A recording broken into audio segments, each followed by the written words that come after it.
It is another edition of the On the Mic podcast, and you couldn't attend any combat sports event ever and not know who this man is. You couldn't attend a Bellator show over the last few years and not know this man. His infectious energy fills the room, fills the locker room, and you can hear him throughout the arena.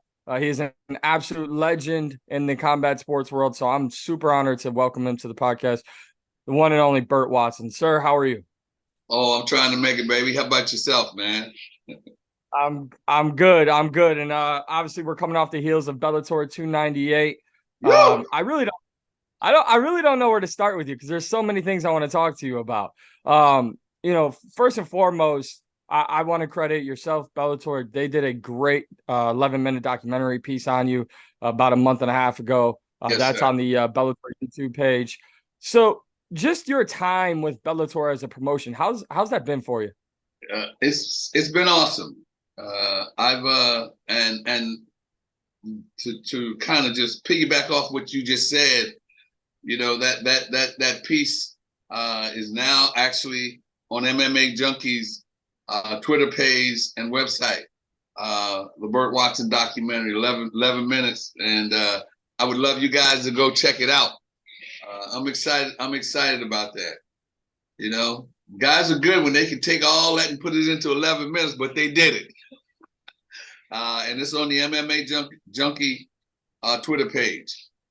And enough of me selling myself, but Bellator. I've known Scott Coker and Carrie Anna. I've known them for quite a while, back before the Strike Force days, or back during the Strike Force days, when I was with the UFC and they acquired Strike Force and WEC and were getting a lot of other promotions, because initially the first promotion that they had gotten was Pride. And in all honesty, I think they bought Pride to shut them down because there was never anything related to having a show or doing a show. We went to Japan, we went to Tokyo different times, but never anything. But I've known Scott and those guys for a while, and I can tell you, the product that they produce is commendable. The fighters are at an elite level. The fights are good. The production value is good. And as a coordinator, you pay attention to details. And I especially pay attention to the minute details, down to the mats that they use in the workout rooms for events and how they're maintained and how they're cleaned, if they're clean and if they're kept clean, and how guys are picked up at the airport, and how their rooms are coordinated. And Carrie, Scott, and the Bellator staff, MJ, Gloria, my man Jeff, they do one hell of a job.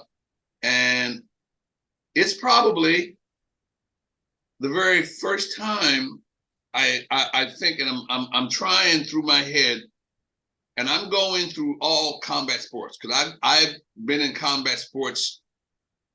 Ugh, I I don't want to date myself, but You're only 25.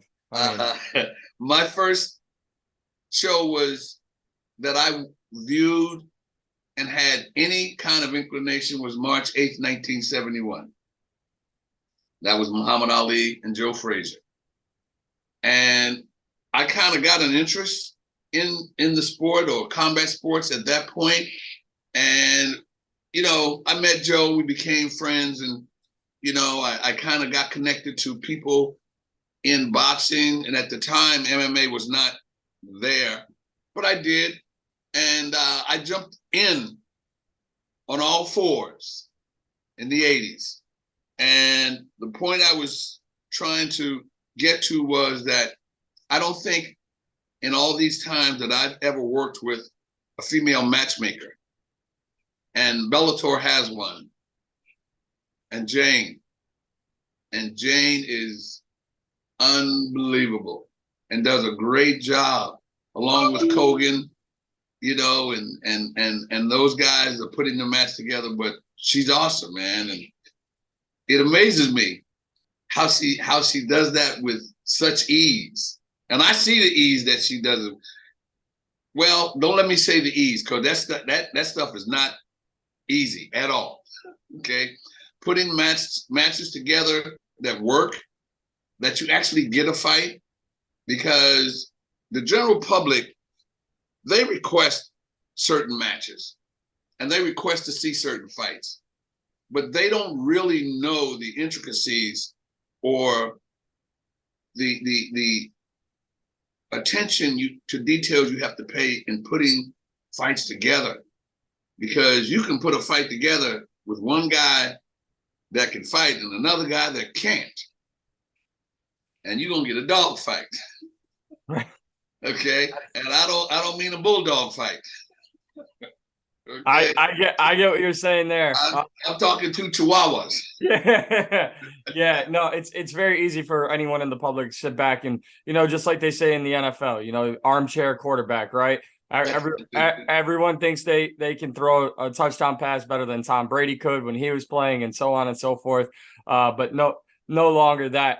Just like armchair matchmaker, armchair fight analyst, right? So many people think, you know, the famous, not to go to another promotion, but, you know, Bruce Buffer has that saying that Dana White once said, if there's a basketball game here, a baseball game here, and a football game here, and a fight breaks out, everyone's going to go to the fight. And he's right. And I think that, you know, that's the hard part about being in this sport, whether it's from a media perspective where I'm at or where you're at. Everyone in the building thinks they can do it, know it, everything. So that leads me to my biggest question. And obviously, I have a lot of respect for what you do. You've earned a ton of respect throughout the MMA and combat sports community. Why and what you do today for Bellator specifically, why is that needed? Because my first opportunity to see you in person was this past week in Sioux Falls, South Dakota. And and I'm not brown nosing here, but it may not mean anything to you, but to see the way you walk up to every fighter during the weigh-ins, whether it's the ceremonial or whether it's the official weigh-ins, that matters to them. And obviously, I don't get the access inside the locker room to see how you're interacting, but the documentary shed light on that. Why is what you do necessary for not just a fighter or for an event? You may not think so, but for the combat sports world, I think you are very necessary, or as Jorge Masvidal would say, super necessary, because you're a guy, a man who you have the fighters check themselves at the door in a sense. So why is what you do so important? It's important that, first of all, that all promoters understand and take into consideration the mindset that fighters go through and fighters need to have to perform in the cage, the octagon, or the ring. And that mindset for them to do that, the nerve-wracking, I mean, it's nerve-wracking for them, the weigh-in, cutting weight, it's nerve-wracking for them walking from their hotel room to the dressing room. There's a different set of nerves that they need to walk from the dressing room to the cage or the octagon or whatever it is. And then when they get in there and that gate is shut and that bell rings, there's a whole different set of nerves that kick in. In order for all those things to work, a fighter needs a comfort level that he's going to be taken care of, that all the little ancillary things around him are taken care of, because fighters have a way of putting things on their head that's totally unnecessary, that they totally don't need to put on their head. So what I try to do, Mike, is to give them a comfort level that, number one, I understand how hard it is for them. I understand how important it is for them to have little things in place, you know, like workout rooms, and that they're comfortable, that they're even in their hotel room, that their opponent is not 3 rooms down from them, okay, which is important. And when they see that you as a promoter or coordinator take issues and concern with those intricate things, then they feel that you take the same care with them and what it is that they need to do. And, you know, I tell fighters all the time, I can mess with you. I use another word. I can mess with you, but I'll never let anybody else mess with you. And in doing so, what you got to do is that you got to give me the respect that I'm going to give to you, and I'll make sure that you get what you need, and that when you're done, you go, you get medically tested to make sure you're okay, and you get on a plane and you go home. But all those things are very, very important. And it's important to know and to maintain all those things, and to be consistent with all those things. Because I can tell you something, fighters don't forget a thing you do. And they don't forget the thing you say. You know, like I tell guys when I have little talks with them and try to motivate them and keep them, like I said, at a point where they've got a comfort level with what I'm doing for them, that you can put something in your mouth and immediately you know it's the wrong thing and you won't ever put it back in there again. But once something comes out of your mouth, you can't put it back in there ever again. Like it's done. Like okay? So that's the mindset you have to have with just about everything. And I do that with them, and I look out for them and respect them, and I don't let anybody else. You know, I try. I've had instances, and I'm not going to name names, but I've had instances where I've had fighters set up in the dressing room, and someone from the commission comes in and tells them they need to do something, or they have to do something. Personally, that person in the commission should not have to go into the dressing room and tell a fighter what he has to do. That person in the commission should know that if the fighter needs to do something, that they can come to me, and I can probably get it done for them easier than they can by telling them what to do. So I put it in the commission's head that, you know, if there's something that they need to know, or someplace they need to go, or something you need from them, you let me know, and I can guarantee you it'll get done. But we got to do it that way. And, you know, it works. Fighters are comfortable, commission's comfortable. The fight, they're good fights. They get in, and I have had a situation, right, where I have had to talk, I won't say talk off the ledge, but I've had to talk fighters out of catching planes at 2 o'clock in the morning because of whatever, something else that had absolutely nothing to do with the reason that they were there or the fight. You know, got on a conversation with the girlfriend and thought he heard somebody on the other line in the room. He was going home. Okay. And I just said to him, you know what? Before you leave and get in that cab, let me come downstairs and make sure everything's good. I didn't say don't leave. Just wait for me to come down before you get in that cab, and I'll make sure everything's good. But my objective was to go in down there and talk them out of going home. And I've done that. I've had to do that. And it's not only in the middle of the week. I've had them not want to do the weigh-in.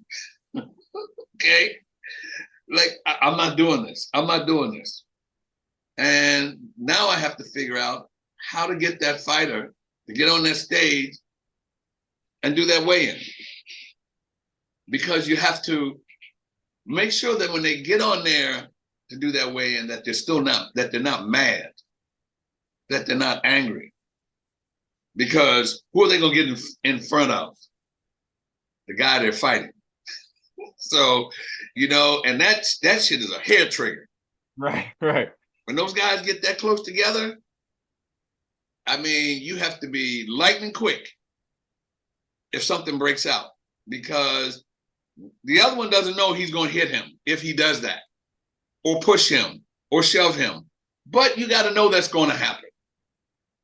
So, you make sure that when he goes up on that stage, he's not already mad, or that he understands that this is something we got to do, and I'm there, and I'm going to be up there, and I'm going to be in the middle, and the last thing you're going to want to do, baby, is hit me. Let's not have that happen, please. Right, yeah, please. Yeah. Let's not let that happen. Let's not have that happen, okay? And that's the kind of conversations that I have with them. I said, you know what? And the minute you see me, know that I'm within striking distance. So you swing, you're going to hit me. Or you're going to make somebody else hit me. And we don't want that. So, I calm them down and speak to them, and, I touch them at times, because you got to also know when to touch a person, period. Personal space is personal space. And everybody doesn't like everybody right here. No. Okay. But before I get here, I get right here. The next time I get here, because I see the comfort level, the next time I get here, if I don't feel the comfort level, then I'm back here. Okay. But it works. And I got to tell you, Bellator does a great job of allowing the staff and the people around to do their jobs. And that's the best way to get the best results out of people, when you give them something to do and not exactly have to tell them how to do it. And they do a very good job of that, and it gets good results. I couldn't agree more with everything you just said. I do have three big ones, questions for you. I'm going to start with this one. It's a little simple. That's Snapple, just in case. Yeah, let's get you all the sponsors, by the way. We need to get you every single sponsor. I just want to talk about MMA and where we're at in 2023. Obviously, we have seen throughout many promotions the growth of this sport, but being around combat sports for so long, especially starting in boxing, where do you think, or what's your happiness level with where MMA has gone from the beginning of time to where we're at now, almost 30 plus years? The UFC has been around, and all the other promotions that are around. Obviously Bellator as well. Where do you think we are with MMA in 2023? Are you happy with where we're at? I am ecstatic that we are where we are, because I still get to be a part of something this spectacular and at a high level. But I got to tell you that when I first transitioned from boxing to MMA, and I got a look at MMA, I never knew what MMA was. I knew what karate was, and I knew what, I didn't even know there was a thing as martial arts or mixed martial arts. I didn't even know what that was. But I saw with my first event, which was in 2000 in Atlantic City, I saw then the way it was done and what was going on in that cage, and the reactions from the fan, that MMA had legs. I could see that it had legs, because it was at that level. It was in with boxing, it was in with the NFL, the NBA, baseball, soccer. It was now a high level elite sport. So it was in that realm, and it had to sustain that position that it was getting. But I could see, man, from that early on, that it had legs. And right now, today, only 23 years after, or 24 years, because I started in 2000, this is 2023, to see where we are right now, I'm not totally surprised, but I'm ecstatic that it is elite of a sport as it has become. Mixed martial arts and MMA has become, in my estimation, the #1 sport in the world. Hands down. When you have a sport that has been around for only 23 years, and that's how long it's been, and I know because I opened the door. Okay? And to see, I mean, my grandkids are MMA fans and know who they are or what it is. Some of the biggest stars in the world, you go to events and, you know, Hollywood stars and people of that level don't get involved with just anything. They're either high profile, they're too snooty, or it's just not big enough for them. You know, but to see the following that MMA has and the level that it has, and everything and anything right now today that goes on in MMA hits the major news networks, hits the major tabloids, hits TMZ, is a point of conversation. And it's unbelievable to see that, you know, Chris Cyborg, Johnny Evelyn, Liz Carmouche, you know, Khabib, Anderson Silva, George St. Pierre, to see the level that those guys and those ladies have gotten to legitimately and have become household names that anybody near the sport knows who they are.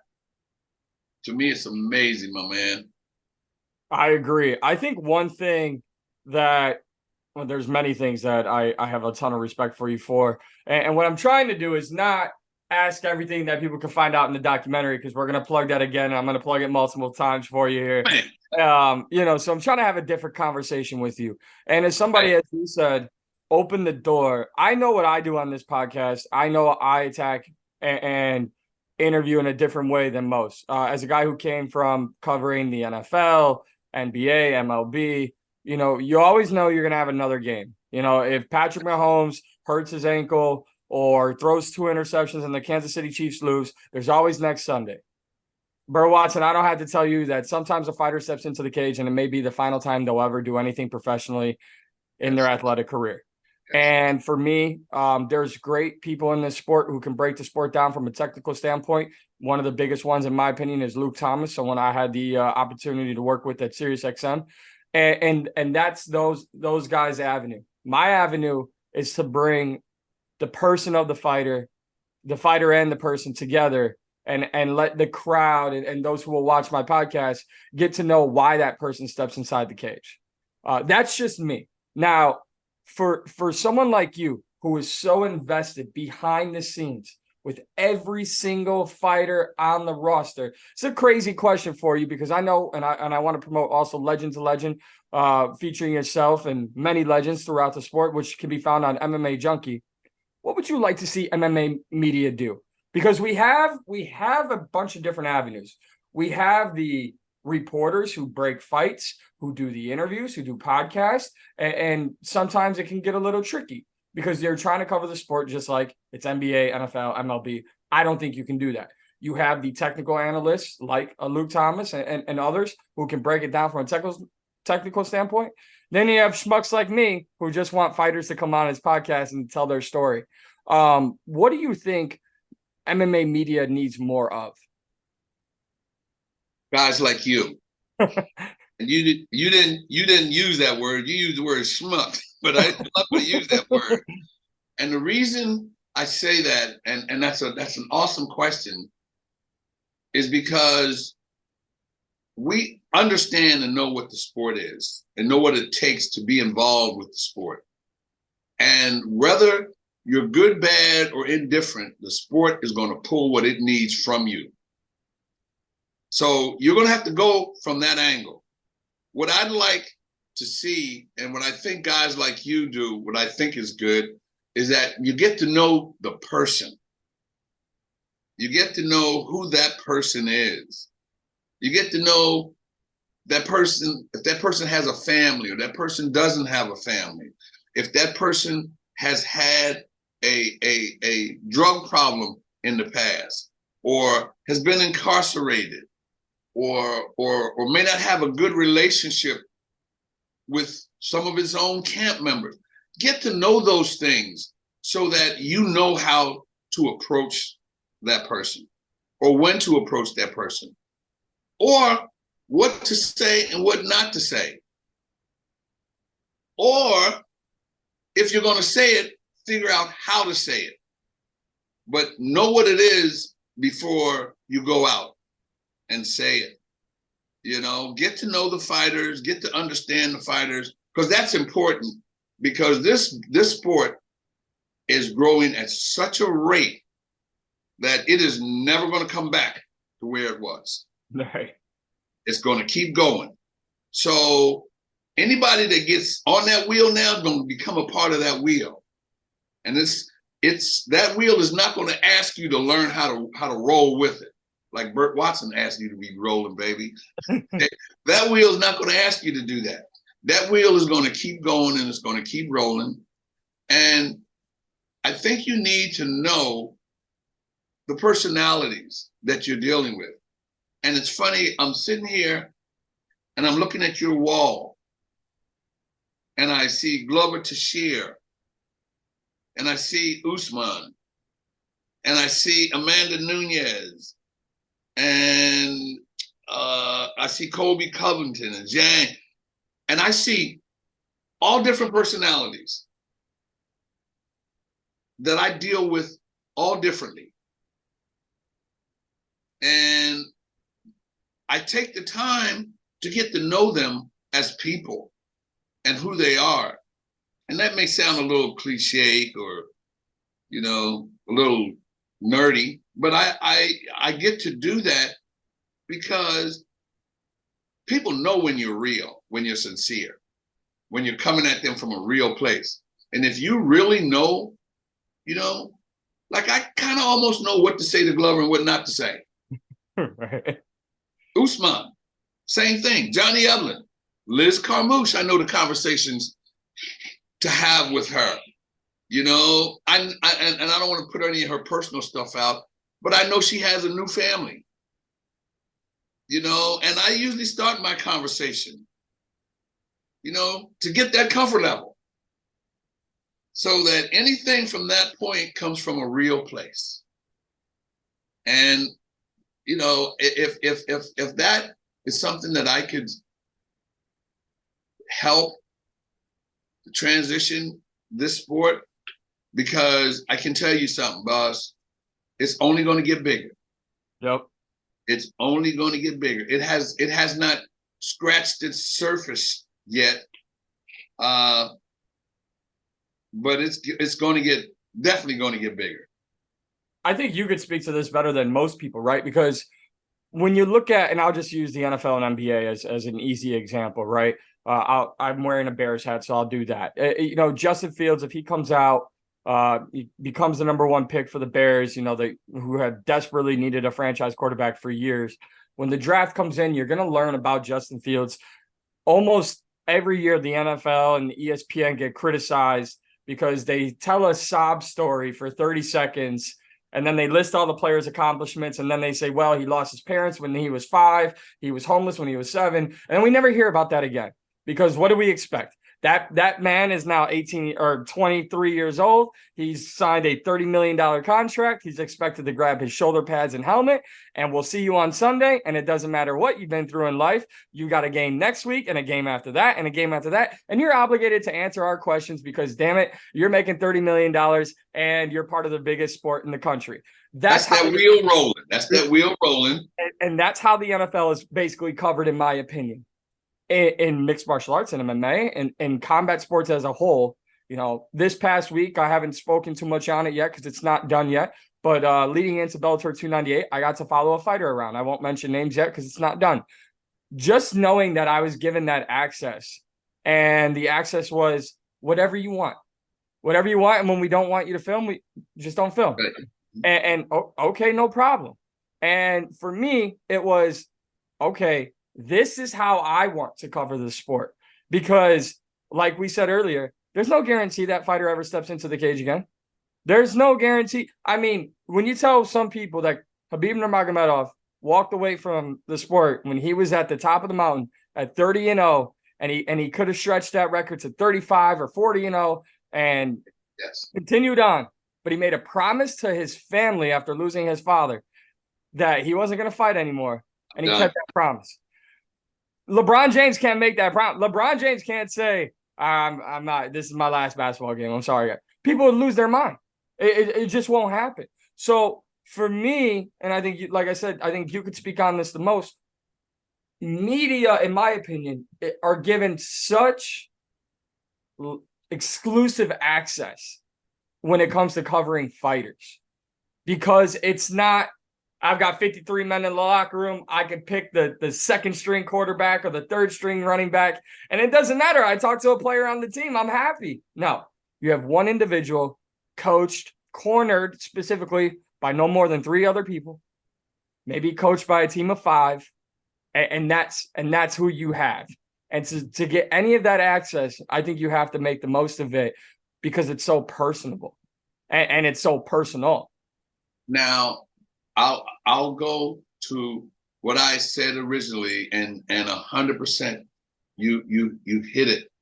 It is one of those things where it's just that one individual, and you have to give them a comfort level to get access, because not only they're the only person, they know that, and they know that they need to give you their consent to do that, and it's but what has happened is that anybody now that gets in front of that mic becomes a star. They don't become, everybody doesn't become, Conor McGregor or somebody of that level. But you know what? Once they get in front of that mic, they're never forgotten. Plain and simple.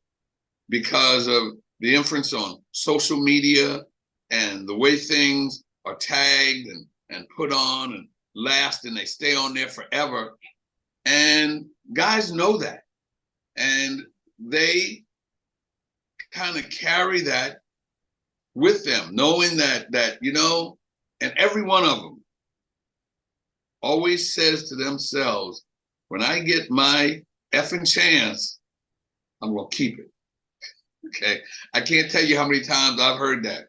That's why I make a part of, when I speak to these guys right before the weigh-in, I have that talk with them, heart to heart. And the one thing I say to them, I ask them, is that, and it's early in the day, so I'm going to try not to curse, okay? The one thing I say to them is that everybody should hear that you're going to the store, but everybody don't need to know that you're going to the effing store, okay? Or the MFing store. That's not absolutely necessary, son. And that's when I go to tell them, it's like food. When you put something in your mouth, immediately you know whether you want it in there or not. Boom, it's gone, and you never put it in there again. But when something comes out of your mouth, you never put it back in there. It's a done deal, okay? So I tell them, when you get your shot, you get a chance, think about that, because that's going to last forever. Somebody's going to be able to push a button, maybe one of your kids, and see this very clip again someday. And be, oh, Dad. I can't tell you how many times I've had my grandkids say, ooh, Papa. Somebody's walking in the back, okay, with me. I've had to tone myself down quite a bit, because I was in combat sports in a dressing room with fighters. So, and there was no, nothing that said I couldn't go X-rated. So I said Right. things, however, and I'm a hood rat, baby. Okay. I'm a hood rat from Philadelphia, plain and simple. Okay, with an education from Nebraska. But I know how to sling them bad words. And one day, my grandson showed me something with me slinging them bad words. I was like, oh no.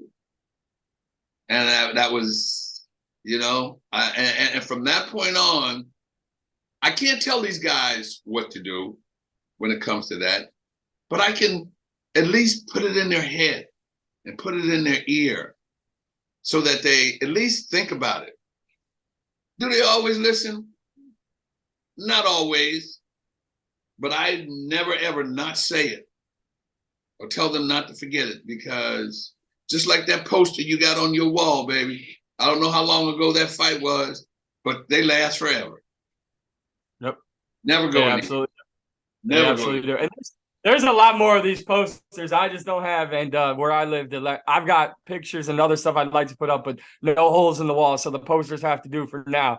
The third big question I have for you, and it's not to set this conversation in a different way, but I will tell you, as I've told the Bellator officials, I've made it very clear on this podcast, the Bellator Dublin shows are my favorite show of the year. I Really? get two Super Bowls a year. I'm the biggest football fan and basketball fan outside of combat sports. I absolutely believe that. Now, there is nothing, and I do mean this sincerely, there is nothing more that wakes me up on a Saturday at 8 a.m., not even the Super Bowl at 12 o'clock, when I know whoever's playing. There is nobody. I will call my family, my friends. I will call local bars and say, do you have a smart TV? I could AirPlay from my phone to your TV, just one TV. It's all I need. I was like, why? Like, is it a big event? It's the biggest event of the year for me. It's coming up next month at Bellator 299. While we were in Sioux Falls, South Dakota, they announced Bellator 300. I will answer your question. Yes, really, because I'm part Irish, and I personally don't think there is a better crowd than the 3 Arena in Dublin, Ireland. I think Bellator does fantastic matchmaking for those fights. I think they allow more than ever each and every fighter that walks out onto that stage and down that ramp and into the cage, every single fighter gets a moment in there. Whether it's the first prelim of the night, the crowd is going crazy. I think it's more the crowd than anything. That Dublin crowd treats the first fight like the main event and every fight in between like a main event. So those are my absolute favorite. And not to be partial, Irish fighters are my favorite to talk to. And it's not the Conor McGregor effect. It's truly not. But if you talk to most fighters from Ireland, not everyone's Conor, but a lot of them went through the same struggle he did. The struggle that we've all forgotten about because of Proper 12 and Forged Out and 2 division champ and everything that he's done. A lot of people forgot he was collecting welfare checks from Ireland before he started fighting. 2 things, and anybody or any fighter that comes to the U.S. to fight, the world promises you a 1-and-1. You get one chance and one chance to F it up. Yeah. Okay, that's another Burtism. And any fighter that comes over here from any place, I can guarantee you, and I'm being careful with how I say this, because I'm not going to disrespect my fighters here in the States. But the access to a guy fighting here or coming from Ireland to fight here is not as good as a guy in Newark getting a fight in California. Right. So when they come from out of the country, they come and they bring it, because it's the biggest stage and they don't know when they're going to get that stage again. So they bring it. Now, in my career, and I can say this without even thinking, but you think about what I'm saying. In my career, from 1972 to today, the two loudest crowds I've ever heard was Dublin, Ireland, and London, England, with Michael Bisping, that I've ever heard. And I mean, when you were talking about Dublin and the crowd, and another was Glasgow, Scotland. And that was so loud because there I did, who was it? Mike Tyson and Lou Savarese, and it was an outdoor arena and it was raining. And it was still loud. And it was still loud.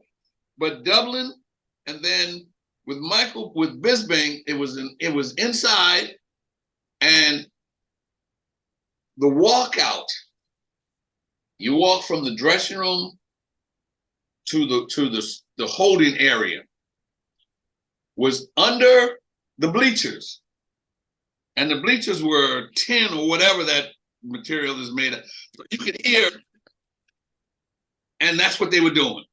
Stumping and screaming. It was the loud, and when he came out, everybody was stumping and screaming. The loudest I'd ever heard. And that is,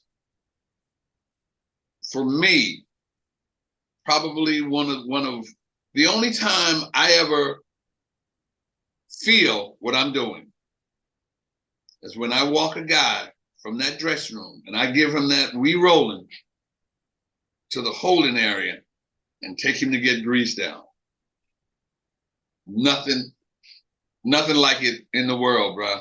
I'm not jealous of many people, but that moment right there is a moment I pray and hope to be a part of one day, because that's just everything you want to take in. Where I was going is that we've got Bellator 300 announced, 4 title fights, already the biggest night on paper in combat sports MMA history, right? Yes. We've done the 3 title fights. We've never done 4. But forget the rumors, because I'm not bringing you in to talk rumors about the future of Bellator, because I personally feel a certain type of way, which is I think I believe Scott Coker, who was on Jimmy Smith's SiriusXM show last week and said 2024 is going to be just as good for us, and we've got events to close out the year, and I do believe that. I don't know what's going on behind the scenes. It's not my place to talk on it. But you can ask me whatever you want, baby. Okay. But I think what I was wanting to ask you was, we've got this landmark marquee event, which, by the way, I do hope to see you in San Diego, because I'm planning to be there. I'm planning. Logistically, I have to make it work, but I'll move some mountains to make sure I get out there. But we have 300, rumors about 301 and 302 to close out the year. Yes. What would you like the future of Bellator to be? Well, I can tell you that I hear what everybody else hears, but when I hear from a different source, and I hear that there are plans to close out the year, so that takes it past 300, and I would love to see Bellator continue through 24 and 25.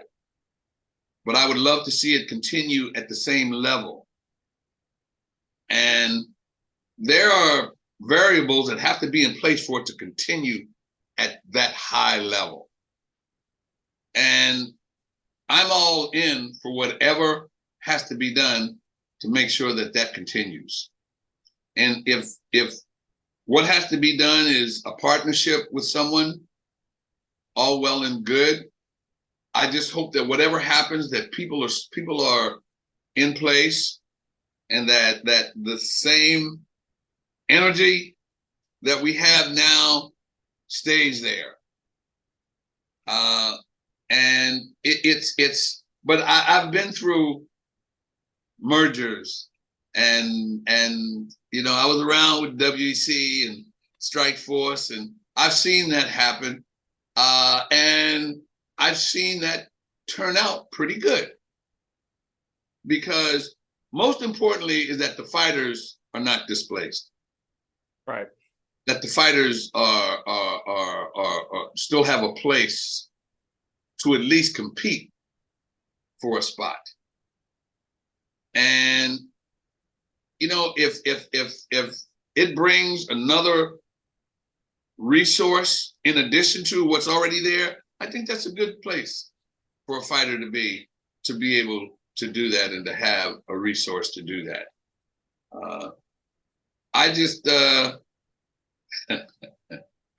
I'm old as hell, bro. You know, I just want to make sure that, you know, the few years that I may have left to do this, that I get to do it at my choice.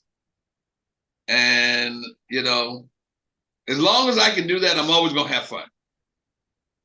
There is no doubt that the only time I don't enjoy what I do is when I'm flying, because I'm afraid of heights. I am definitely afraid of heights. And a lot of times people ask, well, how in the world can somebody that flies as much as you do be afraid of heights? And that's because I get the same 2 seats every time, or I don't get on a plane. And that's not hard to do because they book my flights so far out that and a lot of people do not. Do you ever call an airport to adjust your seat or get your seat or check on your seat, or do you just show up? I just show up. There you go. I just show up. I'm the worst. Honestly, I'm the worst flyer. No, you're not the worst. You're like everybody else. That's why it's so easy for Burt Watson to get on the phone and say to them, I need such and such, such and such. And it's like, okay, boom. I have yet to get on the phone and them say, well, that's not available, sir. Never. And I'm talking about 38 years. That's amazing. Because people don't do that. But, you know, aside from the flying, because I get a window seat and I shut the shades so I don't have to look out. What you can't do, first class, second class, or wherever, you can't ask the person sitting by the window to shut the shades because you're afraid of heights. Somebody's gonna look at you like you're crazy. So I make sure I get that and I do that. But, you know, other than that, you know, I enjoy every bit of it. I have such a good time doing it and enjoying it. And I always, it's right now, Bellator 300 is coming up. And I'm excited about that. You know, I've been in the sport a long time. I still get excited about fights, you know, and shows that are coming up. And I looked at the card and I'm like, damn, I'm gonna walk that person from the dressing room to the cage. And I walk everybody from the dressing room to the cage, son. And when I get them in the holding area, I get right here.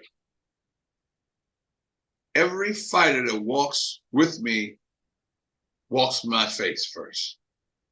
Every one of them.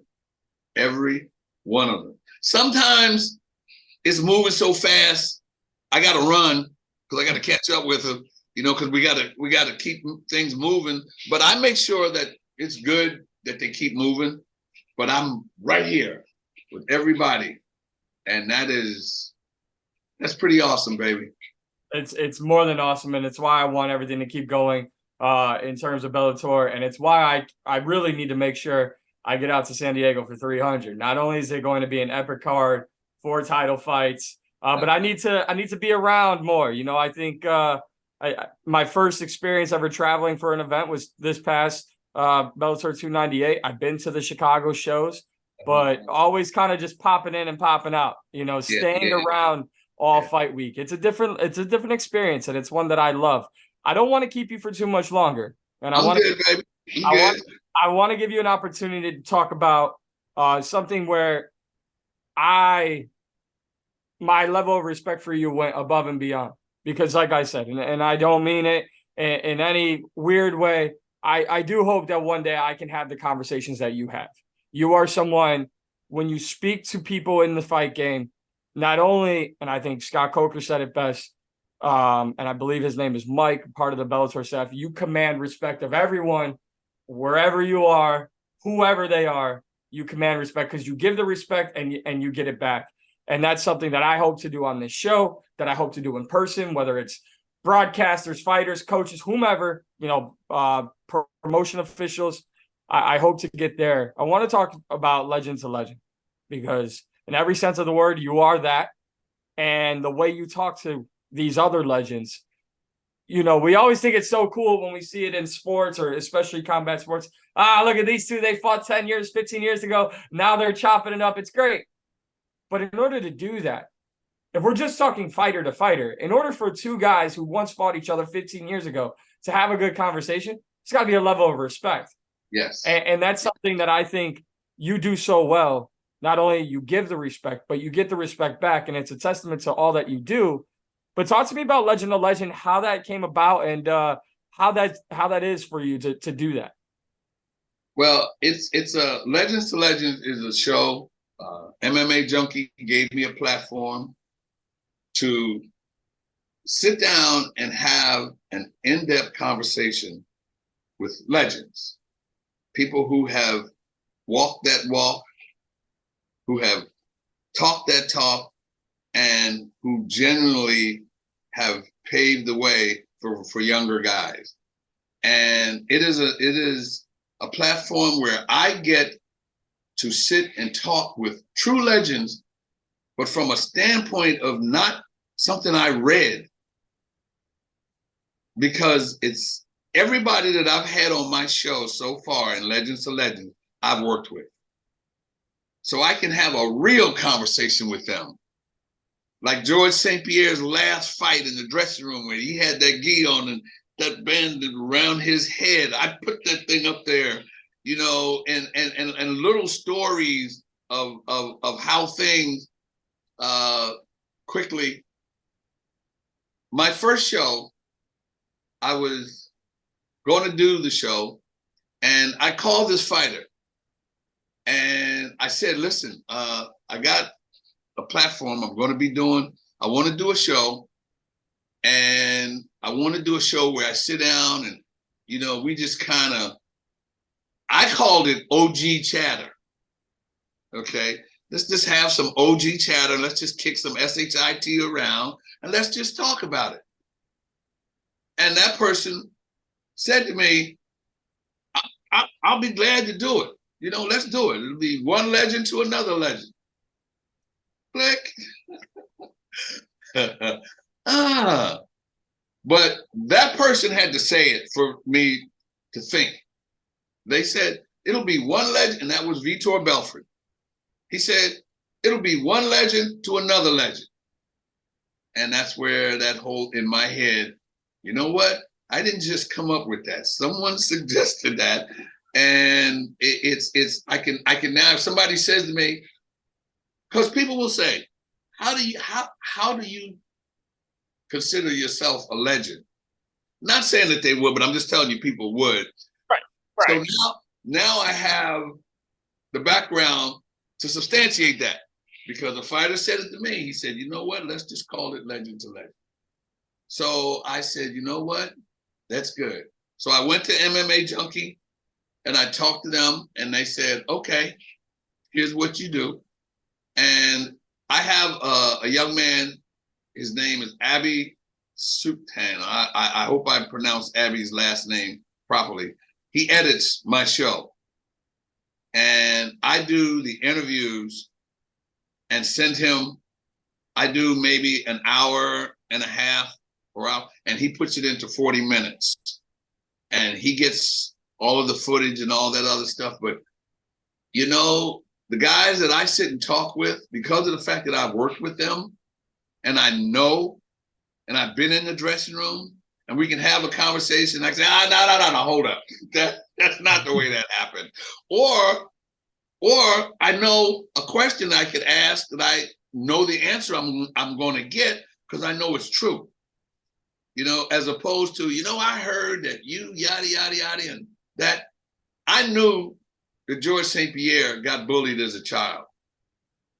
Not because I read it, but because we had conversations about it. You know, the Gracies. I had conversations with I'll tell you something, man. And as I'm speaking to you, I remember the Helio, the old man. I sat in the dressing room with him eating spaghetti. How many people get to do that, bro? Right. Back then, didn't know who he was. I mean, I knew who he was, but I had just started in MMA, so I really didn't know the imprint that the Gracie name had put on MMA. I knew who they were, but really didn't. And I sat in a room with him, sitting there eating spaghetti. He asked me to sit down. He had a bowl of spaghetti that they had for him, that they took around for him. Now, very seldom does somebody bring a bowl around of spaghetti that you sit down and eat out of it. Because you don't know what the, but you know what? And this was in California, and it was Hoist Gracie. I think it was Matt Hughes. I'm not 100%, but that's where I sat down, and so those kind of things, and like right now, working with Johnny Eblin and knowing and seeing some of the things that the Gracies, the younger Gracies now, Neiman, to me was a kid. So to sit and have a conversation with him, I can have a real conversation as opposed to a scripted media conversation. So that's the premise of Legends to Legend. It's a real OG chatter and not a scripted conversation, because when I sit down and talk to them, I know. The next Legends to Legends that I got coming up right now are the women of combat sports.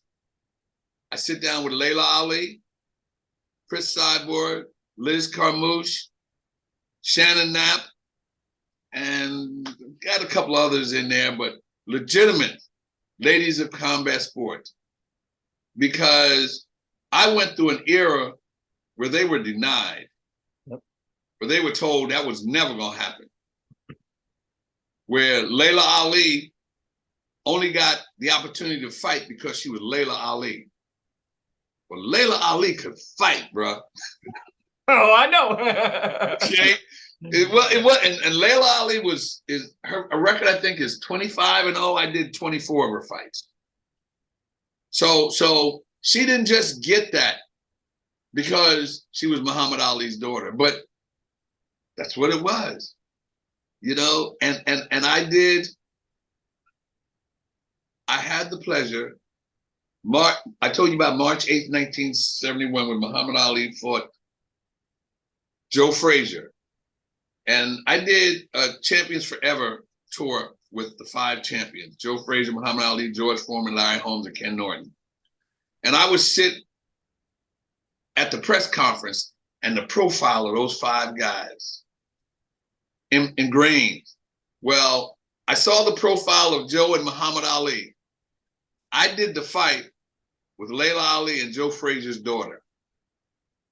And the profile of those 2 girls was amazing, And so, again, Legends to Legends is OG chatter that I can sit and have with everybody so far that and there's, at this point, I'm only maturing. I won't say getting older.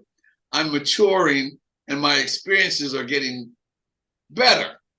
So anybody that I bring in front of me, I either worked with them now or worked with them when they were kids. So I can have legitimate conversations with them. Real chat. I can't wait for that next episode, and everyone will be able to check it out on MMA Junkie as soon as it drops. I will also be promoting it on my social medias because, as I said, and I'm not just saying it because you're here, but one thing I hope to end out on 2023 is not only going to more Bellator events, but to learn the ways of those who have helped me get to behind this microphone here. And, that is for me. Listen, I understand there's a way to cover the sport as a professional media member, as a reporter, as a journalist. But I think the avenue, well, I'll say this, and it's not just because I met you, but your conversations have definitely influenced it. After Bellator 298, I've never been more sure of the avenue I wanted to take in covering the sport, which is giving fighters, whether it's their pro debut, like Michael Blockus, a platform to talk about how they got there, or if it's a fight veteran like a Justine Kish who used to fight in the UFC and is now fighting an opponent who just missed weight for the second time. All these little things. It's just that's the avenue I want to go down. Yes. Third time. Yes. Now, I don't want to keep you much longer. I do want to ask, we just talked about Legend to Legend. Do you have anything else coming up or anything else you're working on that you want to promote? Aside from Legends to Legends, I've got the documentary out now, which is on MMA Junkie, and they've entitled it "All Fighters Love Burt Watson." But it's a documentary that if you get a chance to get a shot, not only is it on MMA Junkie, but it's also on YouTube.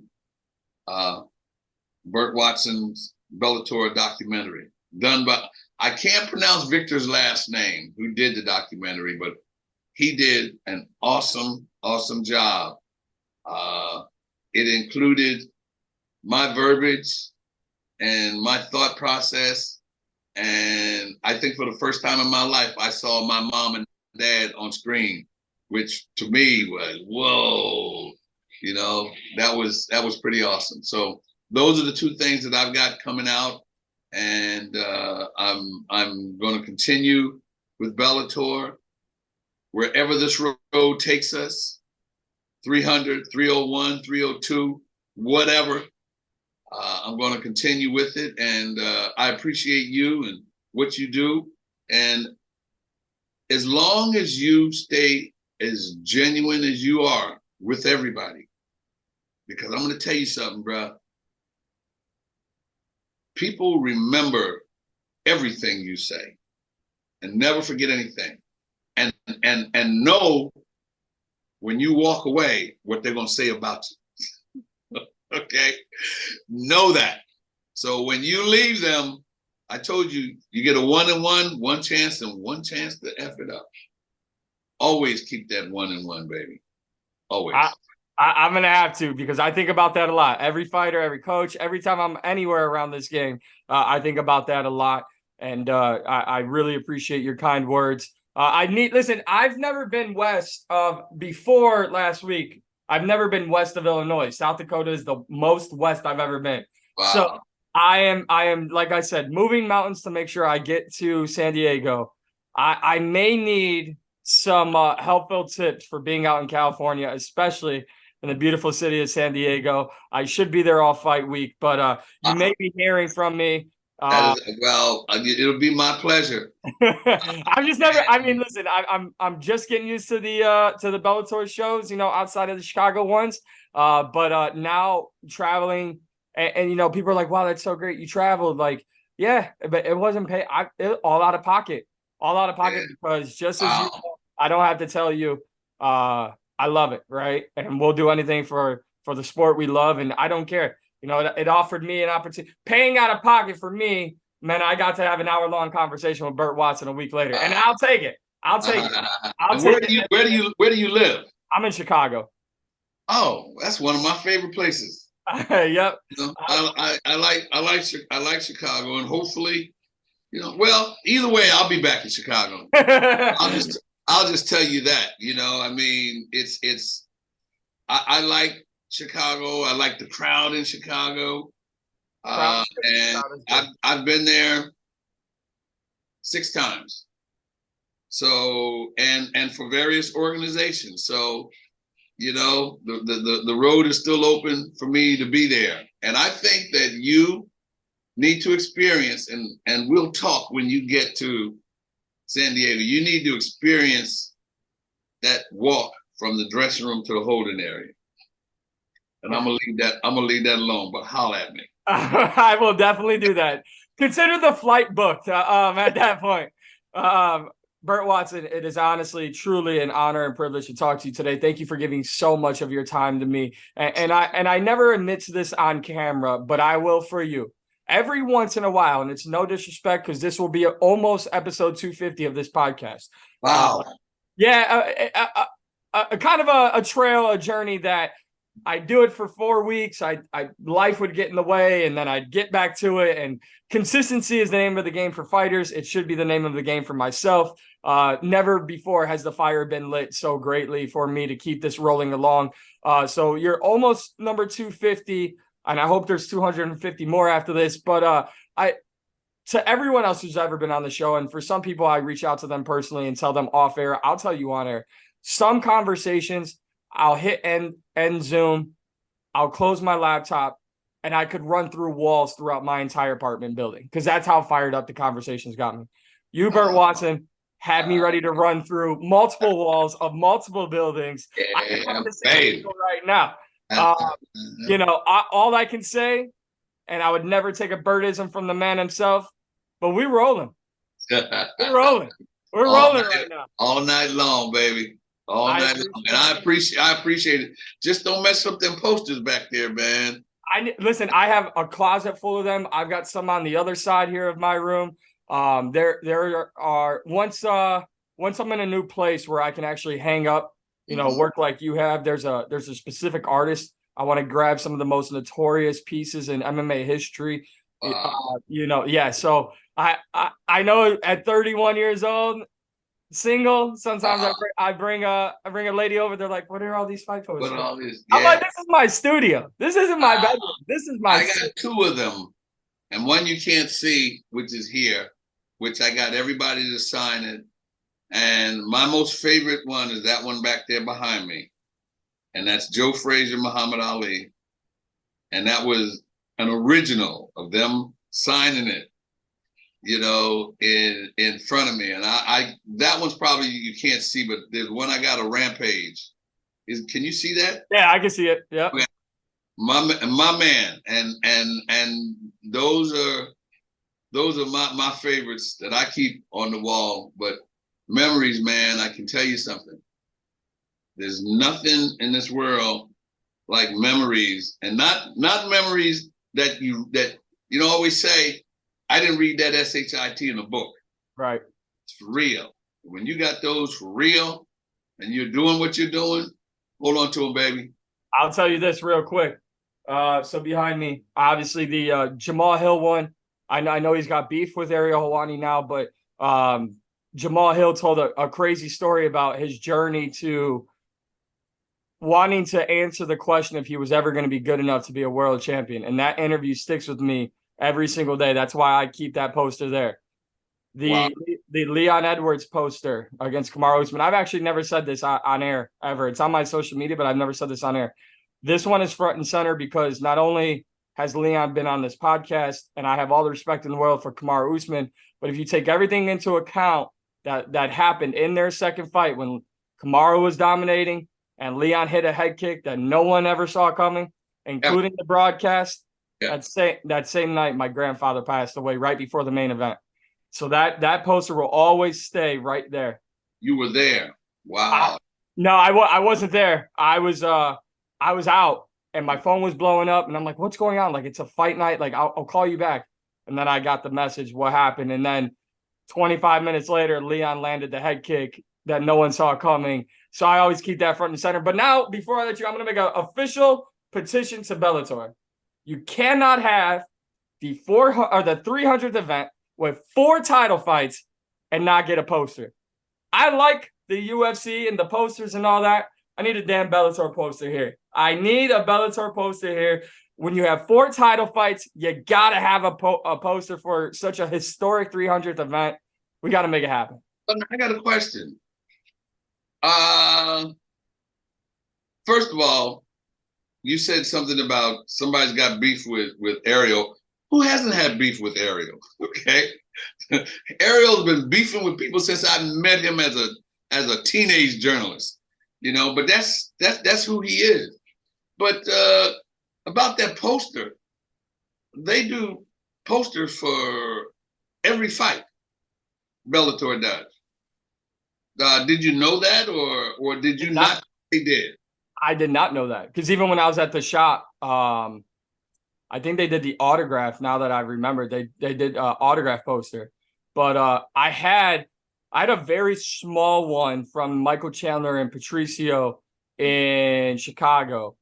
Bellator has a different way of doing, like the other organizations, they would sign all of them and then roll them and give them or whatever.